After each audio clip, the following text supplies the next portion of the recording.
so you can put your retirement funds in some mathematical program, or a person could say, look, I want to hire my own advisor. Exactly. And then the advisor, this is kind of the hard part for the broker to get paid. To get paid on that, yes. Now, Stifel Nicolaus has figured this out. As has Merrill Lynch. The only two broker-dealers, Tom, that I've ever come in contact with. I get a lot of calls and emails based on what's in the report or what's on the discussion board.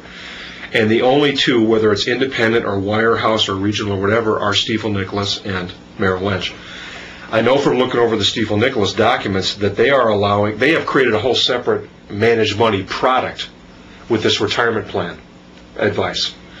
The account forms and the legal agreements give the broker no discretion, and the firm acknowledges that they do not custody any assets.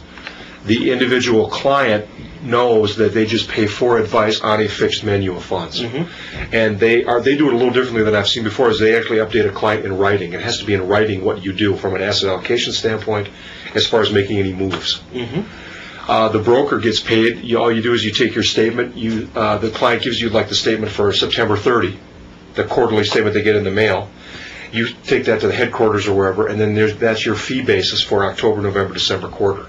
So you bill in arrears on the previous balance at the end of the quarter. So the client has to participate from the standpoint that they give you the right balance to bill on. Right. And then the client sent an invoice.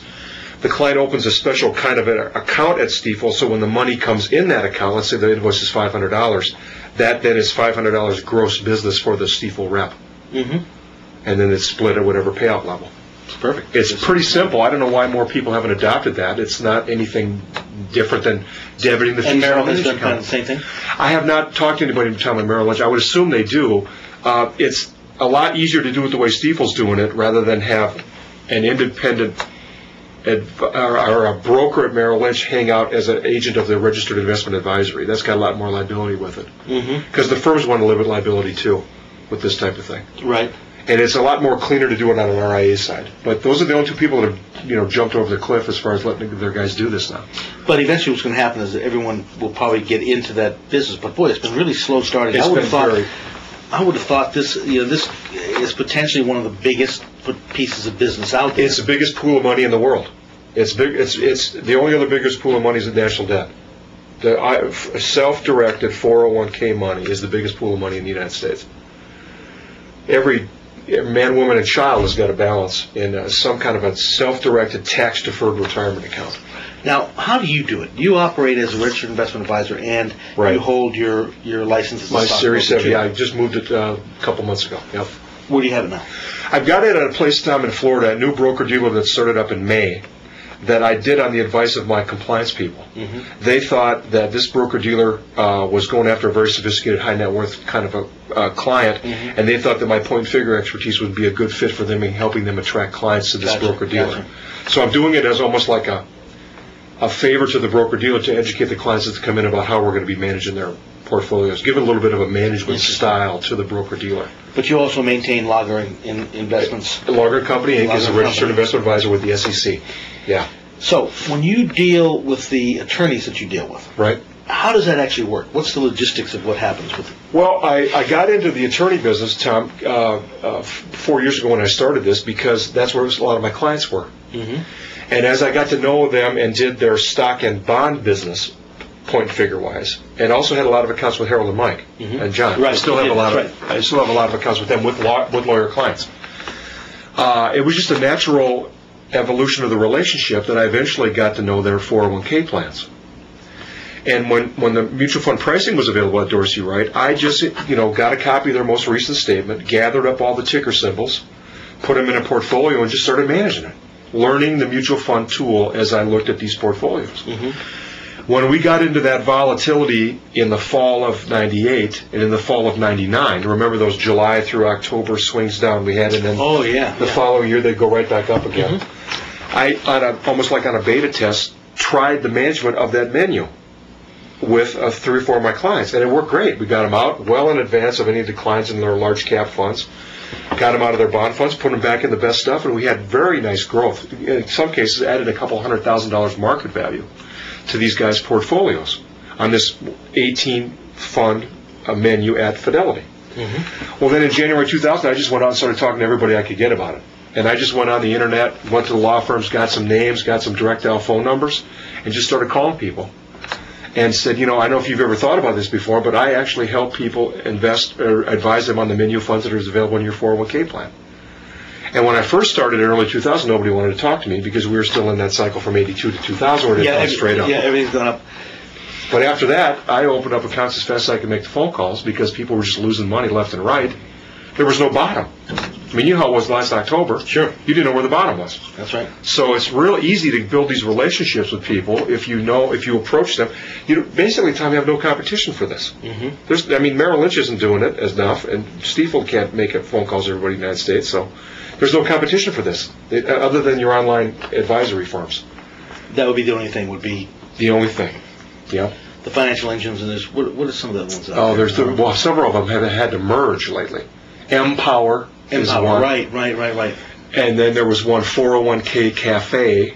And they merged because they weren't doing it. No. Right. Well, I'll tell you, the other thing about financial engines, when they first hit the scene about 3 years ago, they had something like 390 of the Fortune 500 companies as clients, where the company pays a password for everybody that works there. You go to their site, you sign on with your password, and automatically is preloaded your balance and your fund options.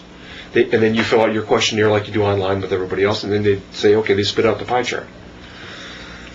Their business model has gone down now to where there's a law firm in Minneapolis that has 280 employees. They now have financial engines. So what does that tell you? They've gone from Fortune 500 companies down to 280 people firms to offer the same product. Online advice. And a lot of the things I've read in the last few months, online advice, after 2 years or 3 years in the real-life laboratory, has got a user rate of like 3 or 4%. Right. Of people that gone there once and have come back. Yeah, I can't, I tried for the life of me to go onto that system and just work it out myself and put my own numbers in. Right. I couldn't figure it out. And I couldn't, my attention span just was not there to take the time to figure, I went through it one time and then all of a sudden something comes up and says, no, you have to go back. You have to go back and re-enter this number. Finally, I just gave the whole thing up. Exactly. So, individuals probably the same way. I mean, if of course I have a low attention. Right. But the other thing, Tom, is time. I mean, there's no way a law firm partner or a doctor or an architect or a high net worth professional is going to take the 2 or 3 hours necessary to load all their personal information in addition to their retirement information, and sit there and take the time to have that all spit back to them. They can't do that. That's why they hire me in the first place, for God's sake, is to help them make sense of all the options in their plan.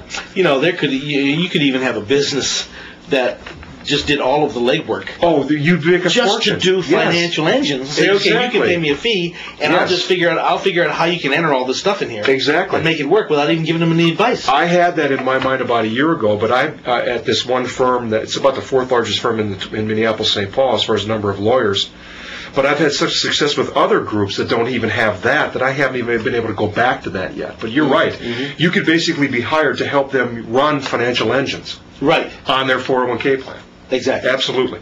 Get their password, go on and load it all, maybe get their tax bracket and how much money they got outside their 401k, load that all in there, print out the 30-page binder or whatever you get, here's how you do it, here's what we're going to do. It still would be... And then still advise the person. I mean, you could just say, okay, figure stuff. No, not even that. I mean, a person could just say, look, your financial engine's just kicked out a thing that says we have to change our pie to... add 5% international. Right. Let's add 5% bonds, and we'll take 1% from stock. And okay, there's your new pie. Right. Nothing much happened. No. But somebody has to alert them to exactly. This is what you go, and then go on a computer and hit this button and make those changes. Yeah.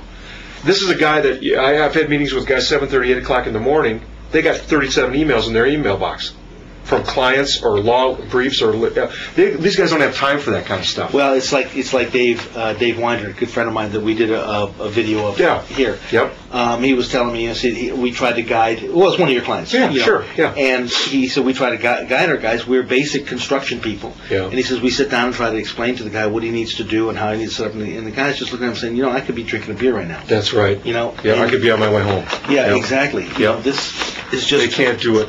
It comes down to the management of 401k, Tom, is no different than the management of a client's stock portfolio with point and figure. They want a plan. They want to know you're watching it, and they want to know that you're not going to get them killed if the market goes down. Right. That's why you get hired. Let's go to take 3.